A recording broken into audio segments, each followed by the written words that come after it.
Boa noite. Boa noite. Pesquisa CNT-MDA aponta Dilma e Aécio empatados tecnicamente. Novas facções criminosas surgem nos presídios paulistas. Polícia afirma que já sabe quem matou o delegado durante assalto. Com a escassez, o reuso de água se torna ótima alternativa para os condomínios. Depois de vários dias sem novos casos, Nigéria é considerada livre do ebola. Restaurantes participam de festival com pratos inspirados em regiões italianas.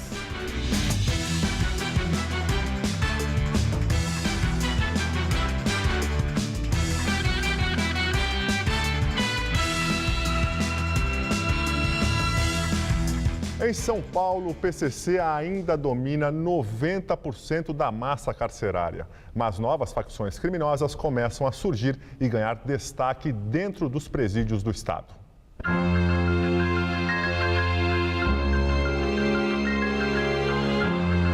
Emerson tinha 19 anos quando foi condenado por tráfico de drogas. Cumpriu pena de 4 anos e meio em presídios da capital paulista.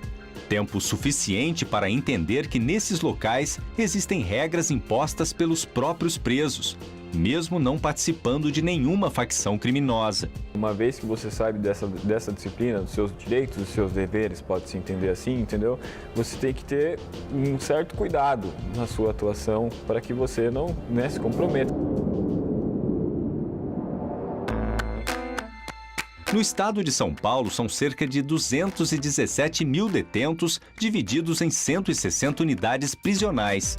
Segundo o Ministério Público, 9 delas controladas por integrantes de facções de oposição ao PCC, o primeiro comando da capital. 13 são consideradas neutras. O PCC domina 90% dos presídios. Entre essas novas facções estão o CRBC, Comando Revolucionário Brasileiro do Crime, o TCC, Terceiro Comando da Capital, o CDL, Comando Democrático da Liberdade e Seita Satânica, grupos que criam seus próprios estatutos, como este elaborado pelo Bonde do Cerol Fininho. A primeira regra mostra o objetivo do grupo, formado por 50 membros: acabar e combater a tirania do PCC e do TCC, considerados inimigos mortais. Praticamente todas essas pequenas facções, elas são lideradas por ex-integrantes do PCC. Então, ou foram expulsos, ou arrumaram alguma desavença dentro do PCC. Segundo o promotor que investiga o crime organizado desde 2006, estas organizações, apesar de pequenas, são mais violentas. Por exemplo, a gente tem essa pequena facção que se autodenominou como Bonde do Cerol Fininho, que ela tem se notabilizado por, quando ocorre algum homicídio em que eles estão envolvidos, normalmente tem requintes de crueldade. Decepam a cabeça do inimigo. Para o promotor, o combate às organizações criminosas ainda é difícil. O Brasil é o país que tem o maior número de presos comandando o crime de dentro dos presídios. Segundo ele, o PCC, por exemplo, tem 6 mil integrantes encarcerados, mas convive num universo de 190 mil detentos simpatizantes ao grupo. As ordens, elas saem através de visitas, né? Eles denominam isso de bate-bolas. Então alguém é pago para levar um recado até escrito para dentro do presídio no final de semana. Isso normalmente vai nas partes íntimas da visita, então não pega na revista, e agora inclusive com a proibição de revista é um outro problema muito sério, e isso se torna um círculo vicioso muito difícil da gente detectar.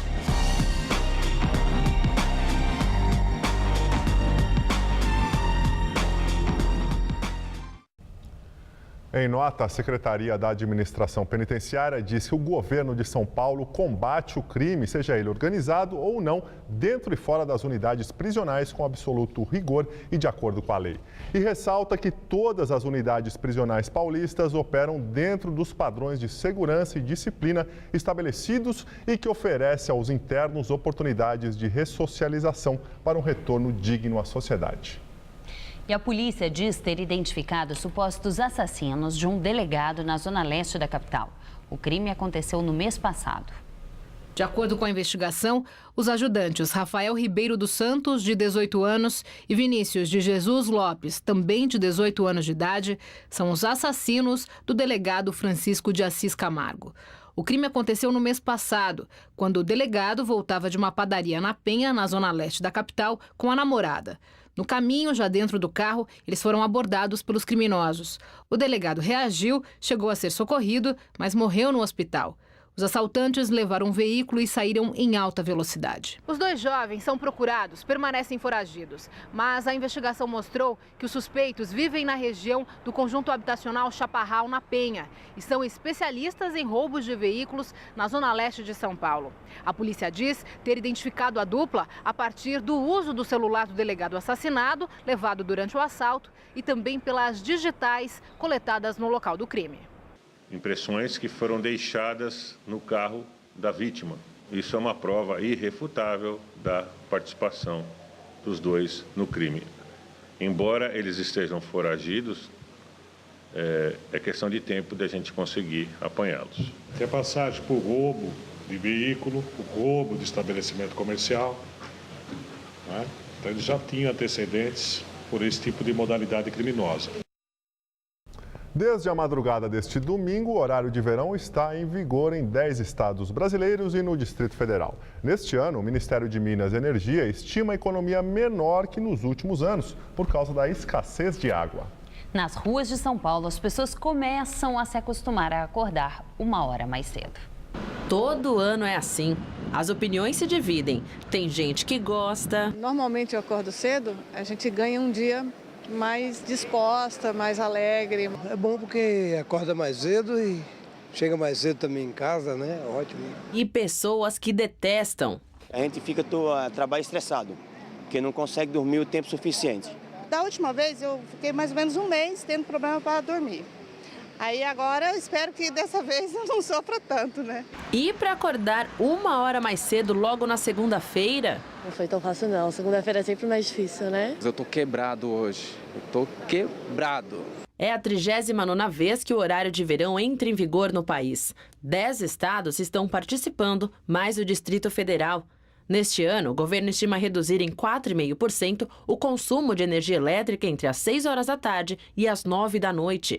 Segundo o Ministério de Minas e Energia, a escassez de água aumentou a utilização de usinas térmicas e, por isso, a economia deste ano deve ser menor que no ano passado, 280 milhões de reais. Na última edição, o valor ficou acima dos 400 milhões.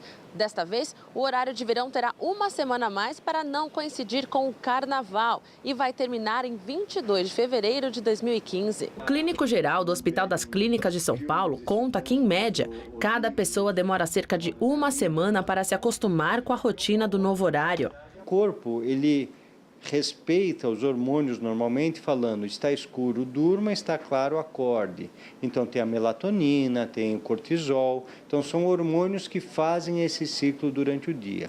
Com o horário de verão isso vai ser quebrado e algumas pessoas, principalmente idosos e pessoas que têm um horário muito rigoroso de dormir, de comer sempre no mesmo horário, vão sofrer mais nesses dias. Para aqueles que têm a sensação de perder 1 hora no dia, o médico explica que acontece exatamente o contrário. A pessoa vai estar acordando no escuro, vai sofrer no começo do dia.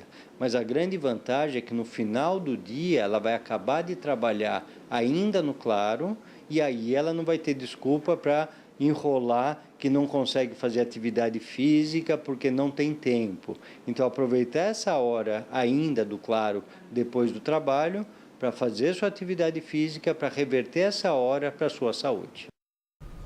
Em meio à crise hídrica no estado de São Paulo, iniciativas de reuso da água em condomínios têm ajudado moradores a evitarem o desperdício e a economizarem na conta.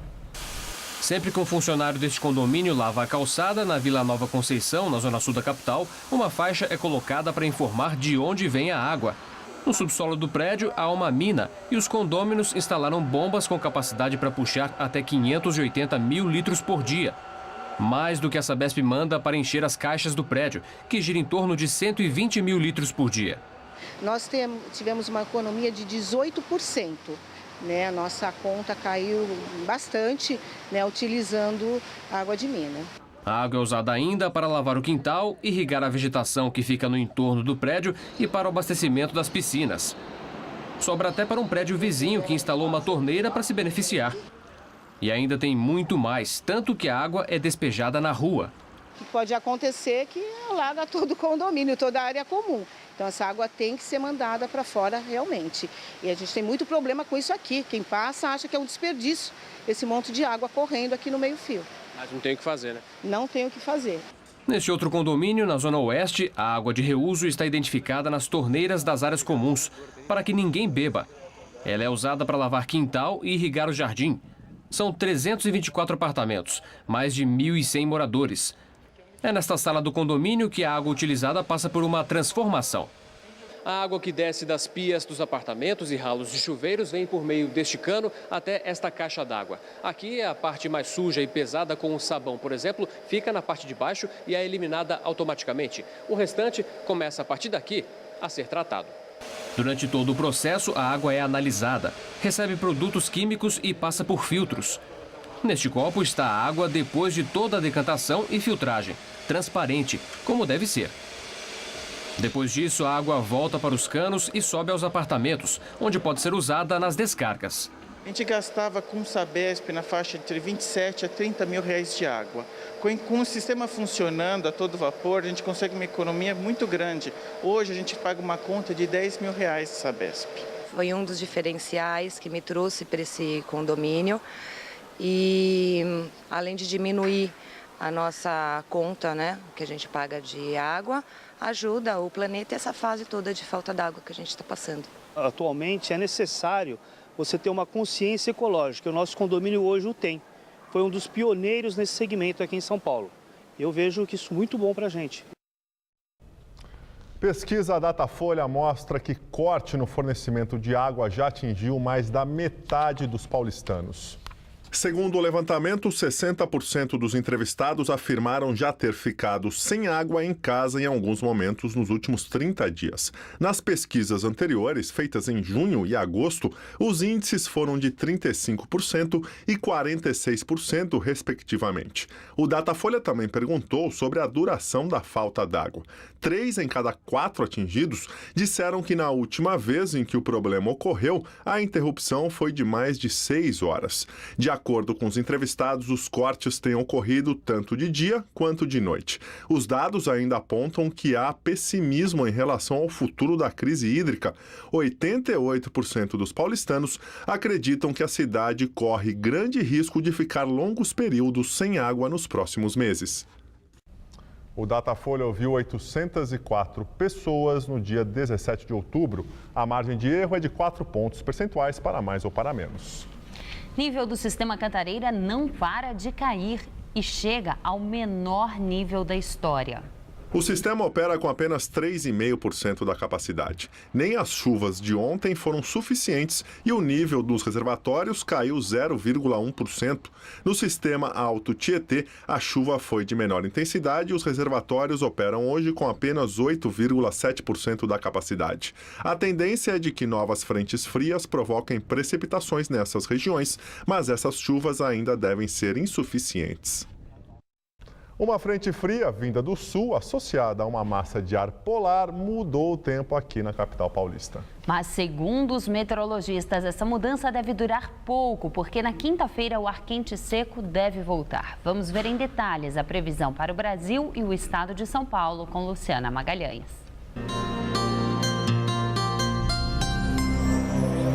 Áreas de instabilidade se espalham pelo centro-sul do Brasil, provocando chuva e diminuição da temperatura. No centro-oeste ocorrem pancadas isoladas de chuva em toda a região. E no sudeste chove a qualquer hora, em Minas Gerais e também no Espírito Santo. No sul, o tempo volta a abrir, mas ainda pode garoar no Vale do Itajaí e também no leste do Paraná. Já no norte, o tempo continua abafado com chuva à tarde. E no nordeste, tempo firme com chuva rápida apenas na faixa que vai do Maranhão até o sul da Bahia. Máximas amanhã de apenas 18 graus em Curitiba e de 32 no Distrito Federal. Em São Paulo, o céu continua com muitas nuvens, mas a chuva só deve acontecer nas faixas sul e leste, o que inclui a capital e o litoral. As temperaturas ficam mais amenas. No centro-oeste, máxima de 26 graus em Marília.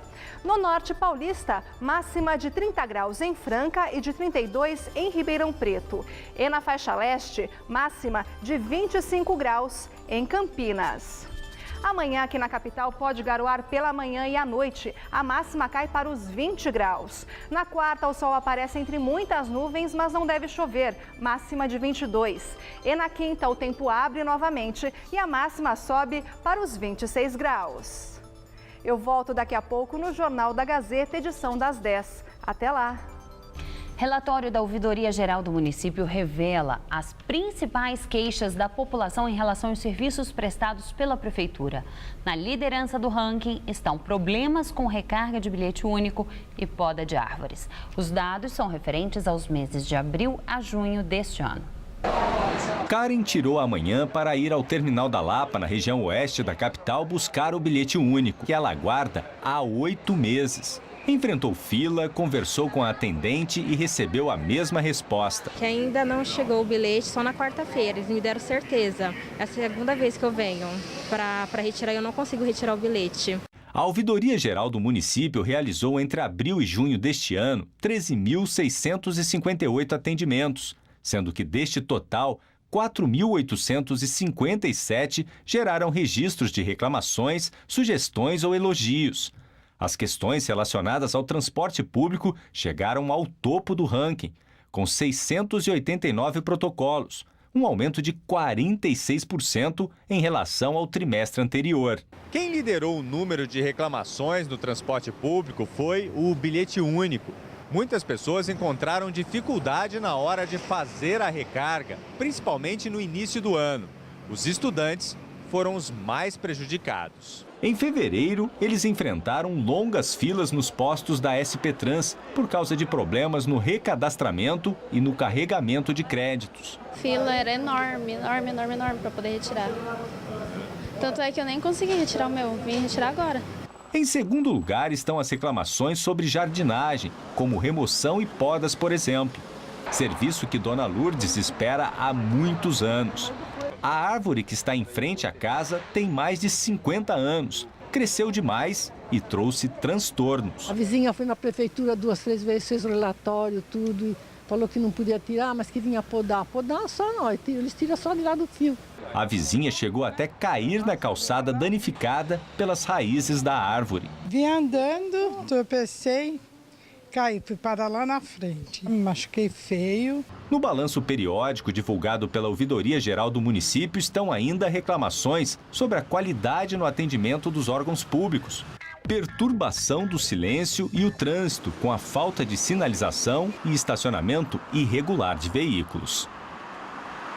Em nota, a SP Trans informou que o número de reclamações referentes ao transporte público neste período ocorreram principalmente em virtude da fase de adaptação dos usuários às mudanças na solicitação do bilhete único escolar, que passou a ser feita exclusivamente pela internet. Já a Secretaria de Coordenação das Subprefeituras afirmou que as equipes de áreas verdes realizaram este ano mais de 79 mil podas e 11 mil remoções de árvores na cidade. Eleições 2014, Justiça Eleitoral reduz o tempo de propaganda eleitoral gratuita dos candidatos do PSDB à presidência, Aécio Neves, e da candidata do PT, Dilma Rousseff. Para a Justiça, ambos utilizaram o horário eleitoral para fazer ataques um ao outro. No total, Aécio perdeu 2 minutos e meio de sua propaganda na TV e Dilma 36 segundos no rádio. A decisão atende a uma mudança de entendimento do TSE fixada na semana passada, na qual o tribunal estabeleceu que a propaganda eleitoral em cadeia de rádio e TV deve ser utilizada para debater ideias e apresentar propostas e não para atacar os adversários. Primeira pesquisa CNT-MDA sobre a corrida presidencial no segundo turno mostra Dilma Rousseff numericamente à frente de Aécio Neves, mas os dois estão empatados dentro da margem de erro. Candidata à reeleição pelo PT, Dilma Rousseff aparece com 45,5% dos votos. Aécio Neves, do PSDB, tem 44,5%. Como a margem de erro é de 2,2 pontos para mais ou para menos, os dois estão tecnicamente empatados. Brancos e nulos somam 5,7%, não sabem 4,3%. A pesquisa foi registrada no Tribunal Superior Eleitoral. Foram entrevistados 2.002 eleitores em 137 municípios entre sábado e ontem. Presidente Dilma Rousseff, candidata à reeleição pelo PT, participa de carreatas ao lado de candidatos rivais ao governo do Rio de Janeiro. Dilma percorreu as ruas de Nova Iguaçu, na Baixada Fluminense, com Marcelo Crivella, do PRB. Disse que não pensa só em banqueiros e no lucro e aproveitou para reforçar a polarização da campanha. A eleição no dia 26 vai colocar de um lado aqueles que defendem os empregos e os salários e do outro lado aqueles que desempregaram no Brasil, que reduziram salários e que se ajoelharam diante do Fundo Monetário. No início da tarde, Dilma participou de carreata pelas ruas de Padre Miguel, na zona oeste do Rio, dessa vez ao lado do governador e candidato à reeleição Luiz Fernando Pezão, do PMDB. No horário eleitoral de hoje, Dilma falou sobre a falta d'água em São Paulo e criticou a gestão tucana. 2 motivos específicos me levam a falar sobre a falta d'água em São Paulo em meu programa. O primeiro deles é o sofrimento do povo paulista que não precisava estar passando por isso. Você vai entender por quê. O segundo motivo é fazer chegar até você, eleitor, mais um exemplo do modelo de gestão tucano. Um modelo que meu adversário político não só defende como representa. Há meses que vem tentando ajudar, mas o governo não demonstrou interesse em fazer obras com o nosso apoio. Com o agravamento da situação, o governo de São Paulo precisa mudar de atitude. Em Minas, o candidato do PSDB à presidência, Aécio Neves, insinuou que a falta d'água em São Paulo é culpa do governo federal. Aécio esteve no Santuário de Nossa Senhora da Piedade, em Caeté. Segundo ele, o que teria faltado foi uma parceria maior com o governo federal. O tucano afirmou que não teme a estratégia do PT de utilizar o problema da água em São Paulo como arma de campanha na corrida presidencial. Aécio disse que, caso seja eleito, o estado de São Paulo terá a atenção que merece do governo federal e que será um grande parceiro do governador reeleito Geraldo Alckmin, do PSDB. Enquanto isto, na propaganda eleitoral na TV, Aécio mostrou propostas específicas para diversas áreas, como o aumento de policiais nas ruas, a criação dos consultórios populares de saúde e o Poupança Jovem Brasil. Também foram apresentadas imagens do ato de campanha do tucano no Rio de Janeiro no fim de semana, ao som do hino nacional.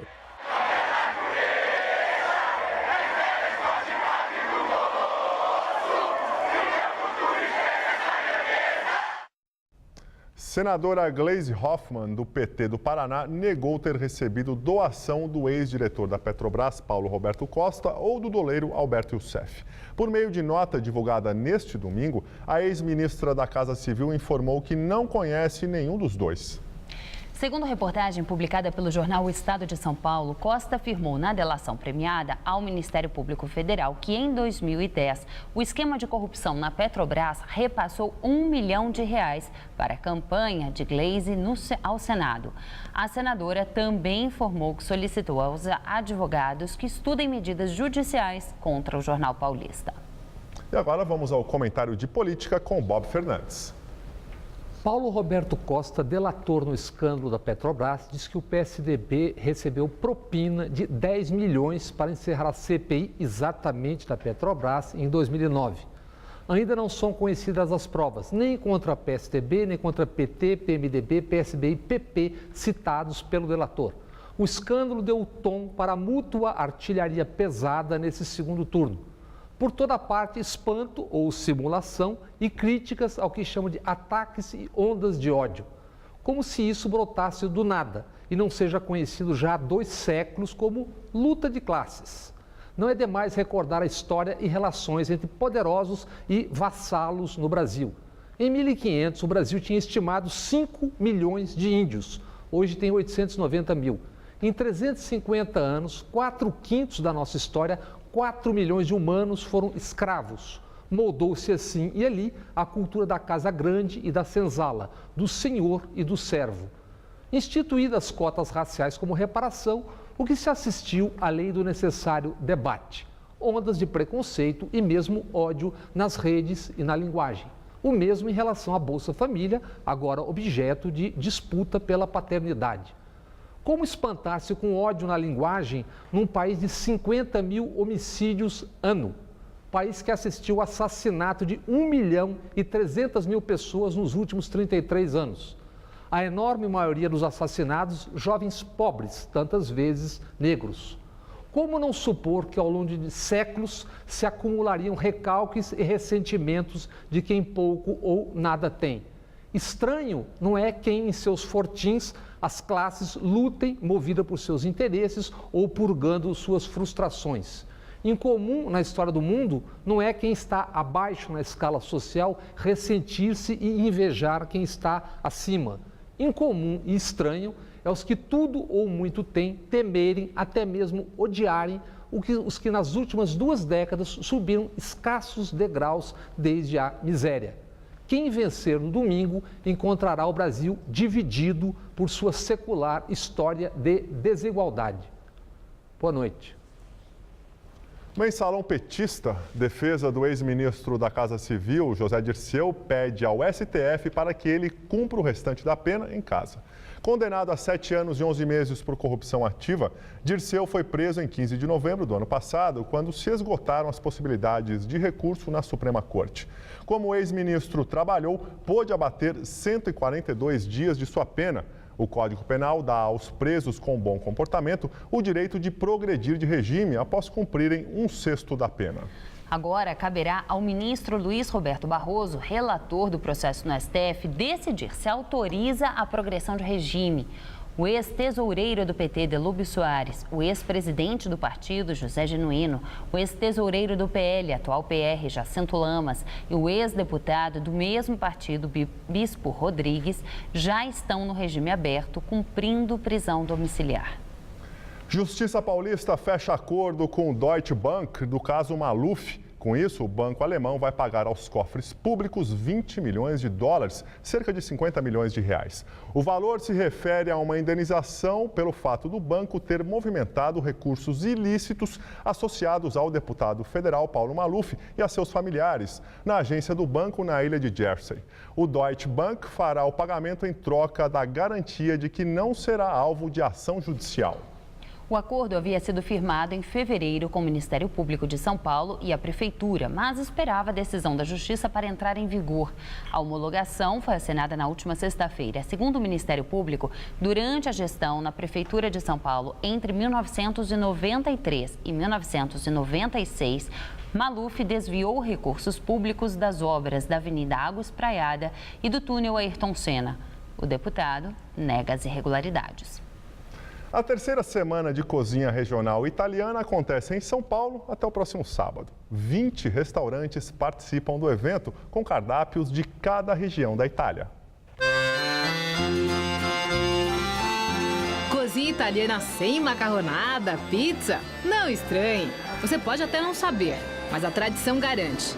Carne, legumes e verduras são obrigatórios nesta culinária. As novas gerações, eu represento elas, acredito, estamos tentando trazer para o Brasil, para o mundo, uma ideia de gastronomia italiana, de culinária italiana mais verdadeira, mais ampla. Que tal então provar pratos das 20 diferentes regiões da Itália e que dificilmente estão nos cardápios dos restaurantes brasileiros? Nem precisa sair de São Paulo para isso. Vai até sábado a terceira semana da cozinha regional italiana. 160 receitas, todas aprovadas por chefes renomados, com preços fixos e oferecidas da maneira clássica. Entrada, primeiro prato, segundo prato e uma sobremesa de dar água na boca. E ainda tem mais. Além da gastronomia, a semana reserva uma série de atividades como exposição sobre Lina Bobardi, um festival de cinema e outro de língua. Com 30 milhões de descendentes de imigrantes italianos no Brasil, metade só em São Paulo, o intercâmbio flui fácil. A arte não se discute. A Itália prima em arte. 2/3 da arte mundial é italiana. É sempre assim, muda o molho e muda a pasta, mas é tudo igual. Você não tem muita opção. Aqui, hoje não, hoje está tendo uma coisa legal, são vários pratos. É uma maneira de você divulgar toda a nossa gastronomia, filmes. A comunidade italiana é muito grande aqui em São Paulo. Uma maneira das pessoas se entreterem, apreciarem e conhecerem, né? E foi pela presença italiana e pela forte vocação gastronômica de São Paulo que a cidade é a primeira e, por enquanto, a única a receber a Semana de Cozinha Regional. São muitas possibilidades de prazeres e sabores. Porque a Itália, ela foi unificada há pouco mais de 150 anos. Até o século XIX, a Itália era toda dividida em reinados, condados, ducados. Então, cada lugar tinha uma influência, era independente ou tinha uma influência estrangeira. Uma troca rica que chega à cozinha. Nos bastidores, o chefe brasileiro prepara a receita com o chefe italiano. Surgem daí técnicas simples que garantem o paladar original. A experiência do intercâmbio te enriquece para que você possa trazer com o máximo possível de fidelidade a experiência gastronômica que se tem na Sicília para o Abruzzo, para o Brasil no caso. Essa é a maior contribuição, eu acho, do intercâmbio. Aqui é comida com história. O prato típico da Sicília leva o nome de Norma.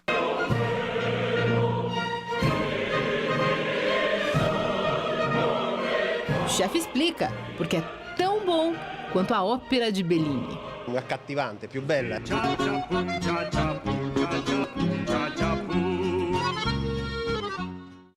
Os preços dos pratos com entrada e sobremesa são fixos e custam entre R$ 49 e R$ 130.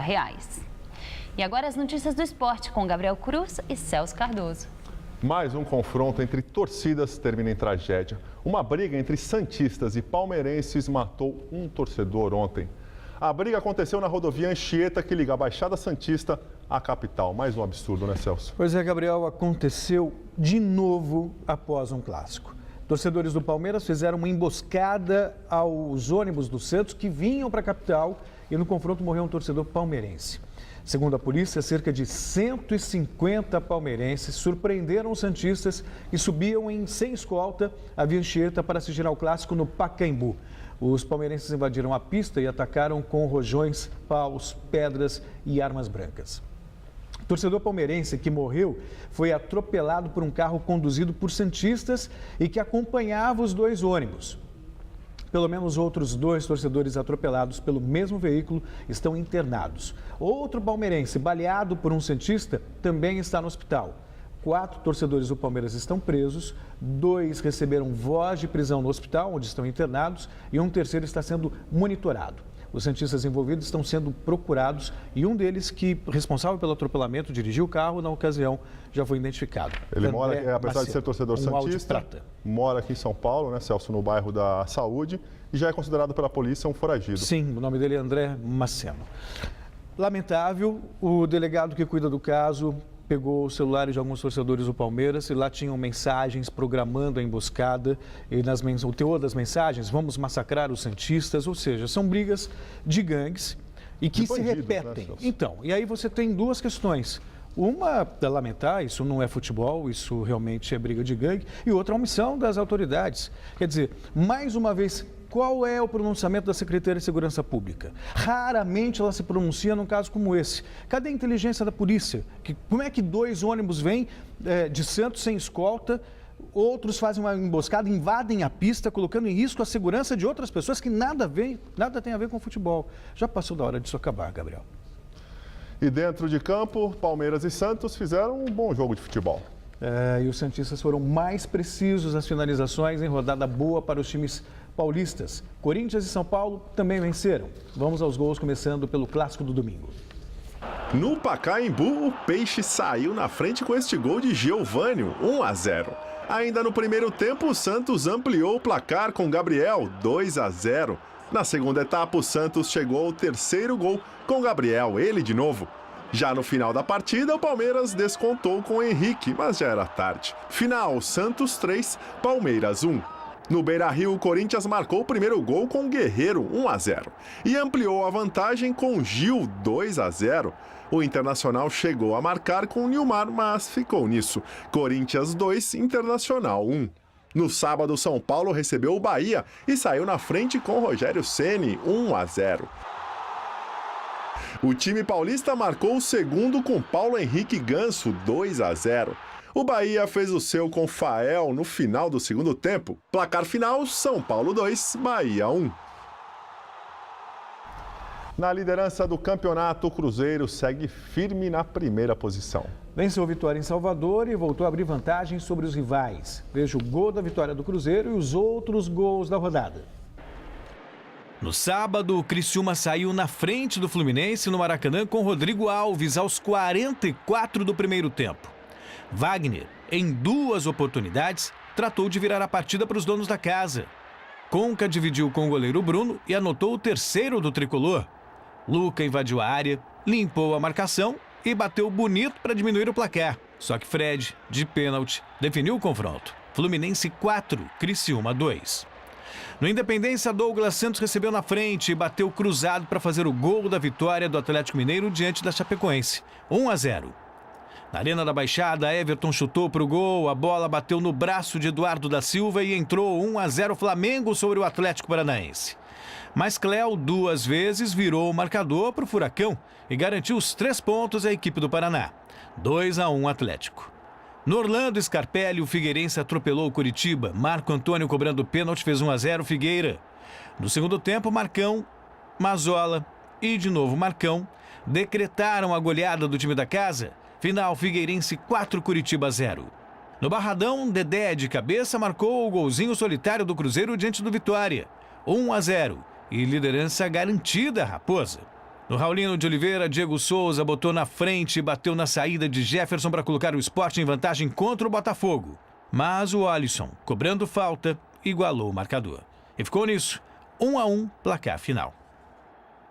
Pelo menos terminamos com futebol, o bloco de esportes, né, Celso? Que seja Chega assim de polícia. Chega. Valeu, tchau, tchau. Até mais. Juliana, com você? O Elevado Costa e Silva recebeu neste final de semana o seminário Como Viver em São Paulo Sem Carro. E um dos temas abordados foi a criação do Parque Minhocão. Veja na videoreportagem de Renata Falzoni e Felipe Meirelles.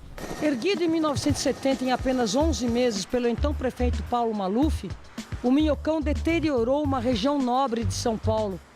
E é hoje símbolo de uma era em que a cidade perdeu qualidade de vida para dar espaço aos carros.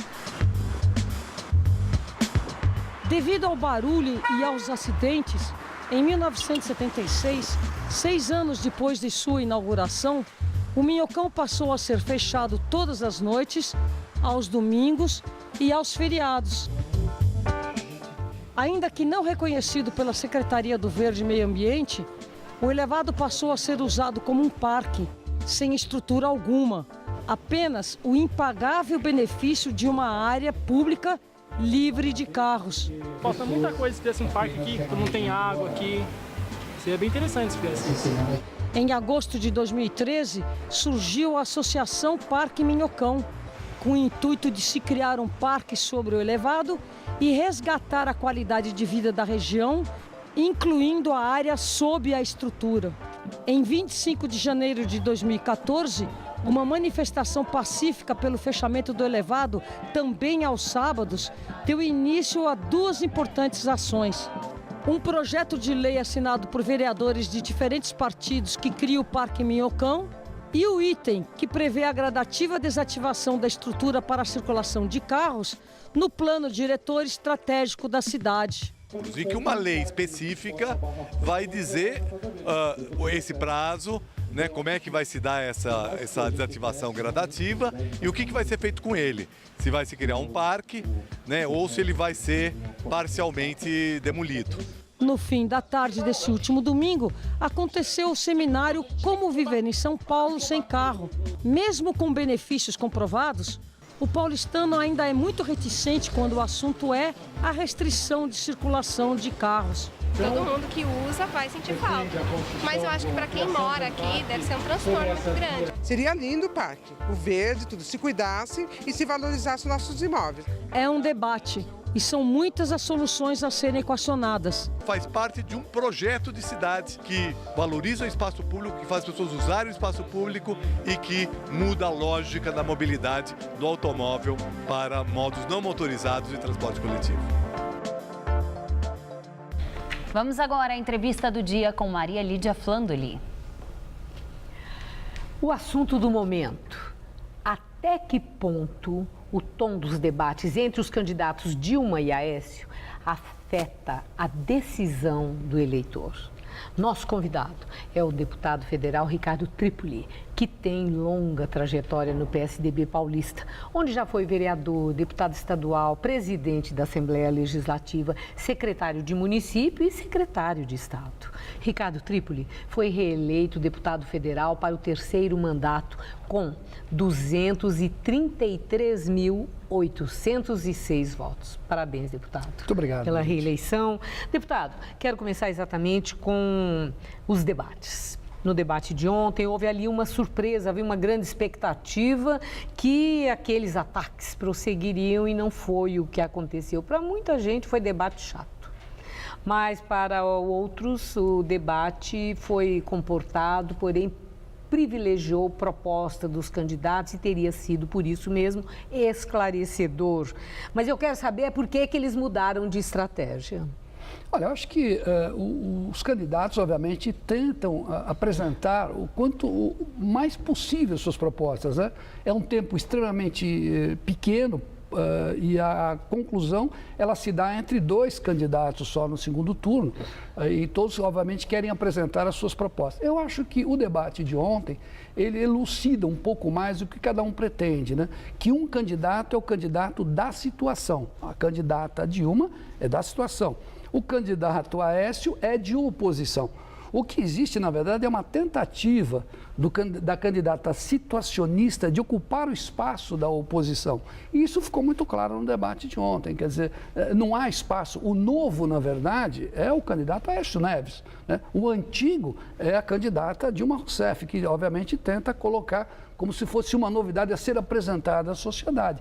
E isso ficou claro no debate de ontem. Então, na verdade, para quem é governo, no caso da candidata Dilma Rousseff, fica muito difícil explicar essas coisas. Agora, deputado, o presidente Fernando Henrique disse que os próprios candidatos não gostam dos ataques, mas que isso é orientação do marketing eleitoral, que entende que o que vale mesmo para atingir o eleitor e mover o eleitor e até comover o eleitor é o ataque pessoal. E aí eles entram nessa. Então fica, quando eu li isso, eu pensei, mas escuta, mas afinal de contas, candidato é pau mandado, sabe? Eles não têm vontade própria, chega lá, pega o script e faz o que o marqueteiro manda.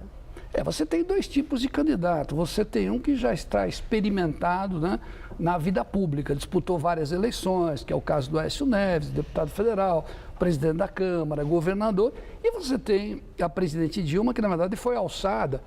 Tinham vários pretendentes a candidatos à presidência no PT, mas ela foi alçada pelo ex-presidente Lula a candidata oficial do partido. Ela foi eleita. Mas, sim, né? ela foi levantada como candidata e depois, obviamente, ela foi eleita. Mas dentro dessa eleição, ela se coloca de uma maneira muito difícil. Então, o que sobrou, na verdade? A acusação. O que o Aécio tem feito, na verdade, é se defender. A última colocação dele ficou extremamente desagradável para a candidata Dilma, quando ele disse, olha, eu não ia tocar nesse assunto, mas já que você quer falar sobre a minha família, eu vou dizer sobre seu irmão. E aí você vê o que aconteceu. Chega no fim do programa, ela quase que desmaia, teve um mal súbito. Candidato, tipo. Mas então, eu estou com a impressão assim, que difícil, o senhor está minimizando, né? Não tem santo aí. Não, os dois são estão extremamente agressivos, estavam, né? Antes do debate de ontem. Debate, não. Antes. Entretanto, no horário eleitoral, as peças publicitárias que estão ali aparecendo na televisão e no rádio, rádio. Agora o tribunal está interferindo e está tirando, mas elas estavam muito pesadas, continuando muito pesadas. Mas o eleitor, ele de fato se comove quando alguém fala é mentira? Quando aquele que foi ofendido, que aconteceu com a Aécio, ele falou, ele não disse você é leviana, ele falou a senhora está sendo leviana, que é diferente. Como que ela havia dito? Mas teve mais, ela disse que leviano era ele depois, quer dizer, ali foi chumbo trocado. Mas neste momento o eleitor, ele acorda, se ele estiver cochilando ali no sofá, ele olha bem, ele percebe diferenças de personalidade, porque por essa insistência do marketing eleitoral é que fica, o senhor é um político, tem uma história longa na política, 30 anos. Né? Então, como é que o senhor vê isso? Funciona a emoção? Ir pela emoção? Não acredito nisso, Maria. Eu acho que o eleitor hoje, ele tem uma visão muito clara, né? Acabou a figura do intermediário entre o eleitor e o eleito.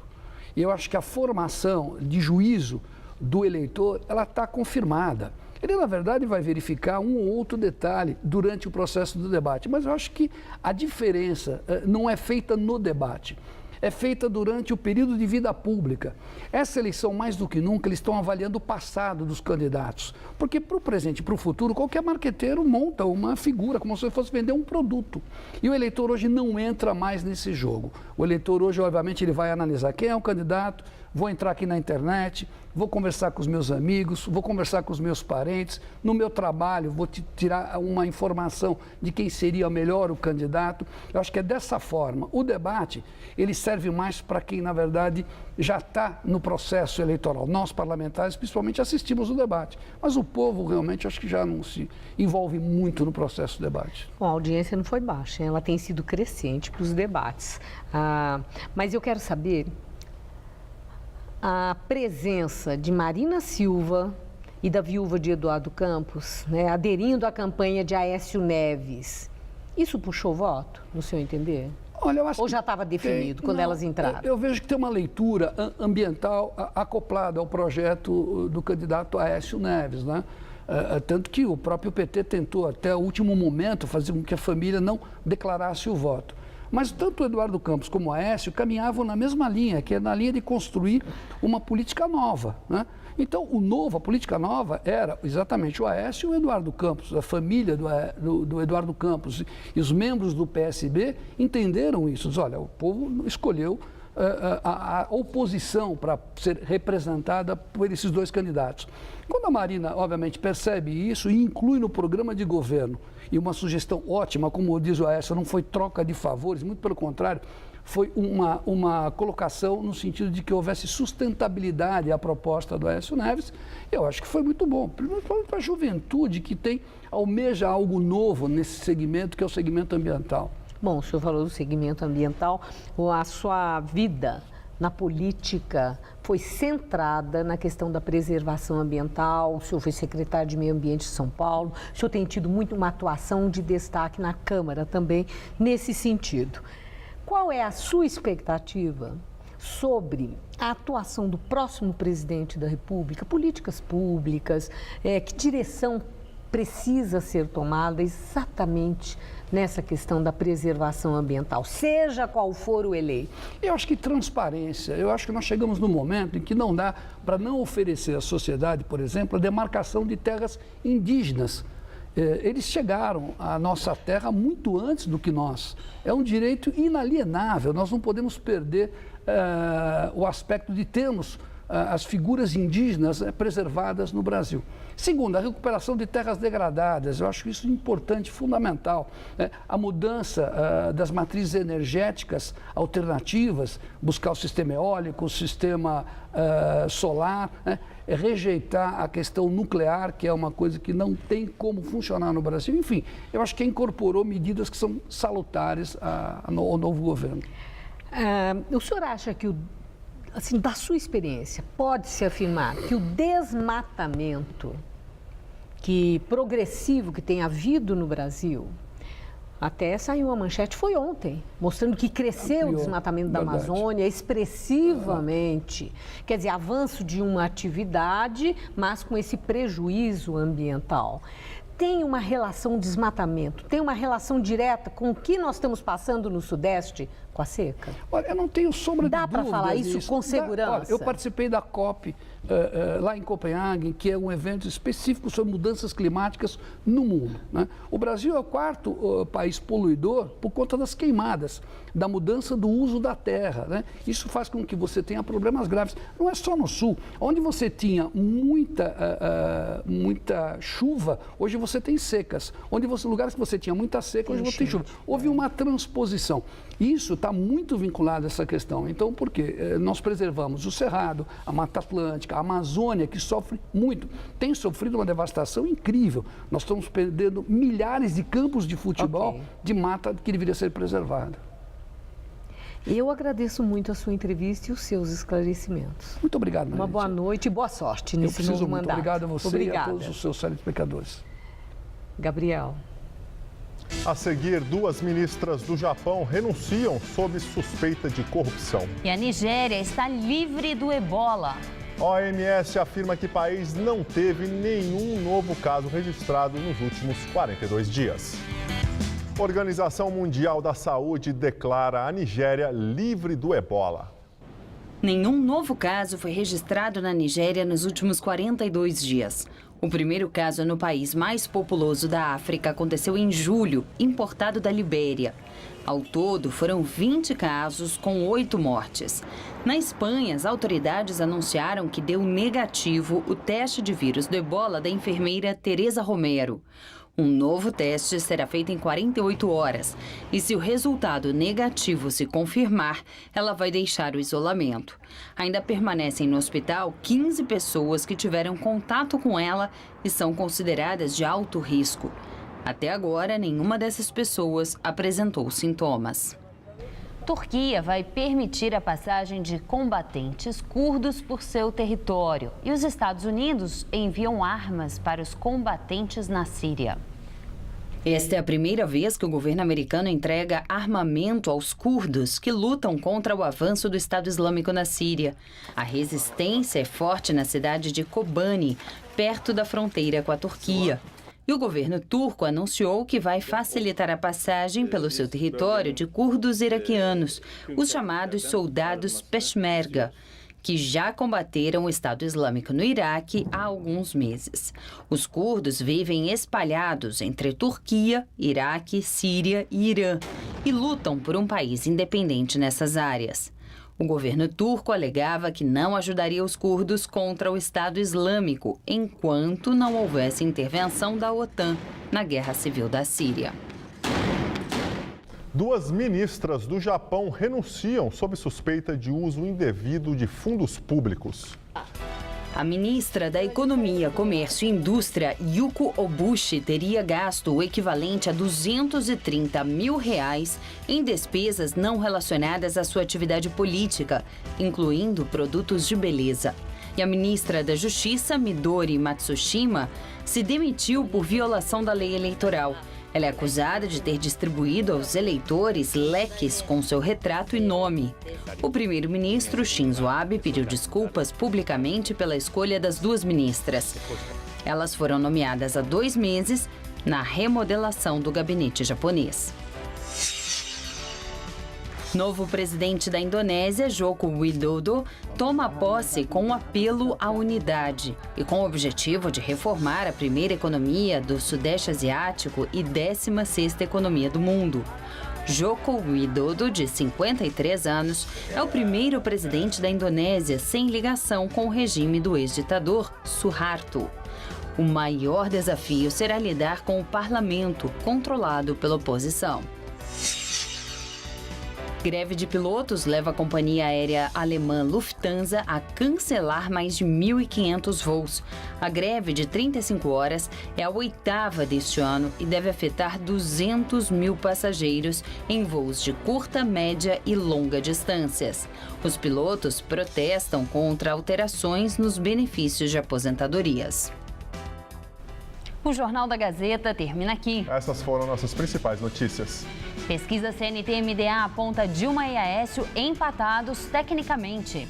Novas facções criminosas surgem nos presídios paulistas. Polícia afirma que já sabe quem matou o delegado durante assalto. Com a escassez, o reuso de água se torna ótima alternativa para os condomínios. Depois de vários dias sem novos casos, Nigéria é considerada livre do ebola. Restaurantes participam de festival com pratos inspirados em regiões italianas. A edição de hoje pode ser vista daqui a pouco no site tvgazeta.com.br/Jornal da Gazeta. Eu te espero no Jornal da Gazeta, edição das 10, que com o horário político vem sendo exibido às 10h20 da noite. E nós voltaremos amanhã às 19 horas. Uma ótima noite e até amanhã. O cantor da nova geração, Thales Cabral, se apresenta no Todo Seu, hoje 10h40 da noite.